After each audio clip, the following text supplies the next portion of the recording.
As you may have recently heard, the KLR 650 is a thing of the past. Well, I mean, more of a thing of the past than it already was.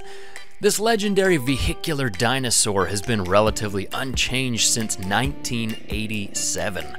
Sure, there was a cosmetic update in 2008, but for the most part, it's been pretty much the same bike for the last 31 years. Do you remember 1987? I don't. But apparently this was happening. Mr. Gorbachev, tear down this wall. And so was this. America's best aerobic athlete.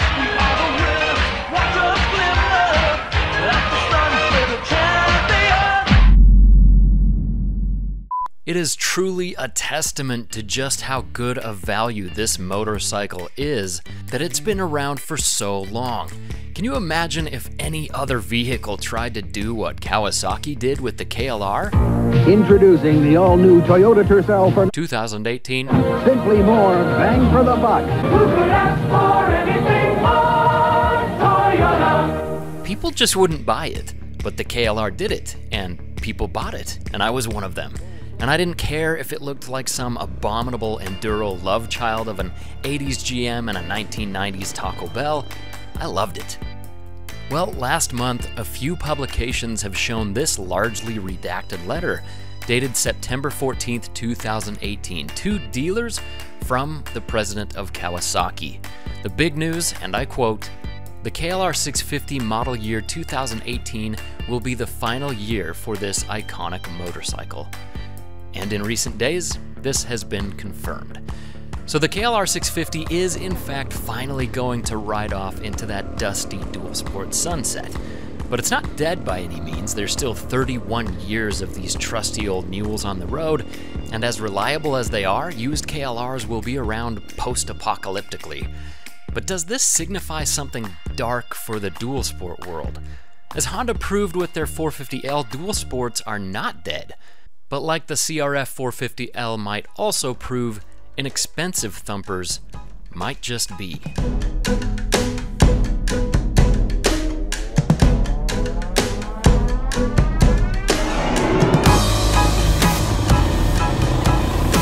This kid rips!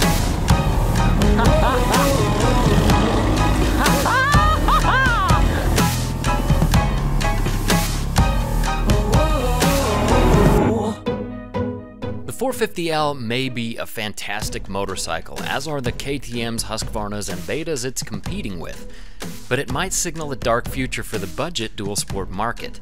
Not that it's a bad bike by any means, but that it is expensive, and it may be expensive not because of the new tech, but because of the higher prices to meet tightening emissions standards.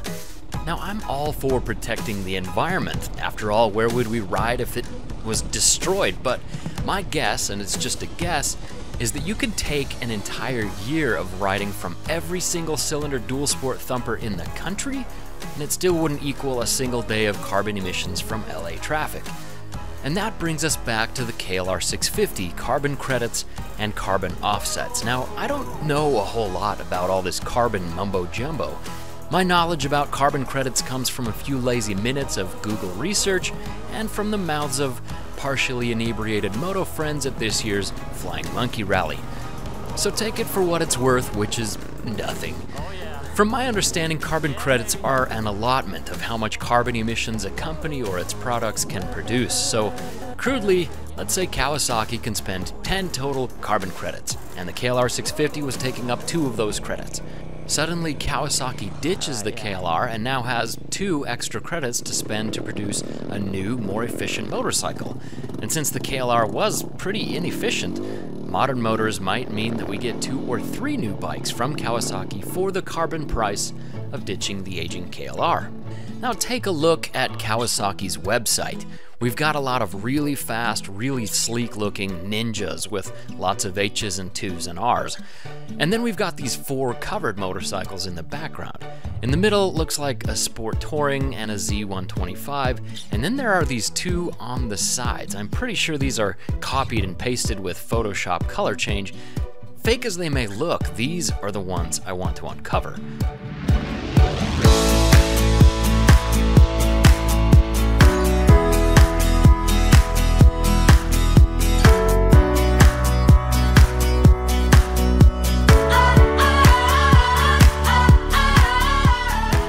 I'm getting really excited. Even though I love the KLR 650 and have for years, I'm ready for the production to die. If killing these legends frees up room for Japan to add fresh blood to the dual sport lineup, then off with their heads. I just pray that under that cover is a budget-friendly middleweight dual sport. Middleweight meaning at or under 350 pounds. I understand the appeal of the KTM 790 and the Yamaha Tenere 700, but the numbers so far look like they'll be around the 400-pound mark, or above 10 grand, or both. The 450L seems awesome in the dirt, but it's not budget-friendly, nor is it meant for much more than legally crossing a road to get to the next trail. It's not a bad thing, that's awesome, it's just not what I was looking for. So we're counting on you, Kawasaki, to show us the Goldilocks dual sport. So let's shift gears to what I overheard from a little bird with a green K on his shirt. And this is totally rumorsville and can't be substantiated and should be taken for what it is, a lot of hot air. But I heard something that started with a KL and ended with a 550.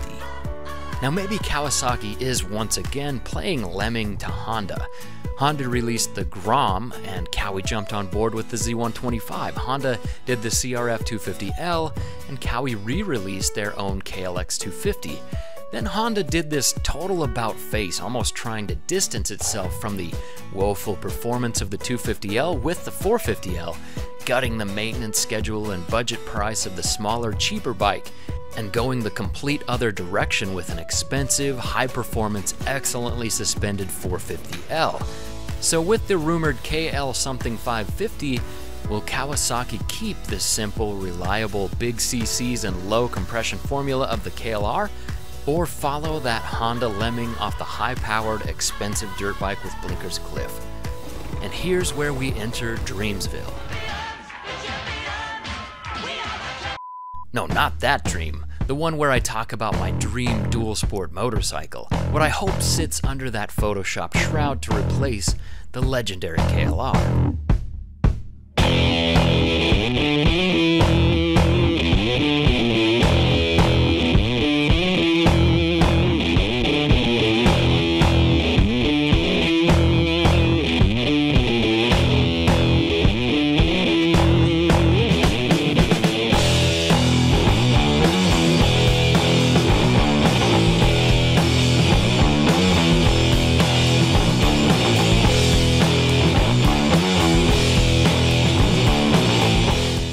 Think of a motorcycle that has the reliability to go around the world in relative comfort, kind of like the KLR, but with the core of a dirtier bike.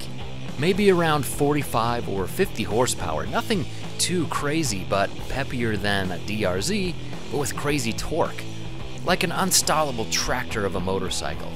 It doesn't need to win any drag races, and it shouldn't be race-inspired like the 500 EXC or the 450L.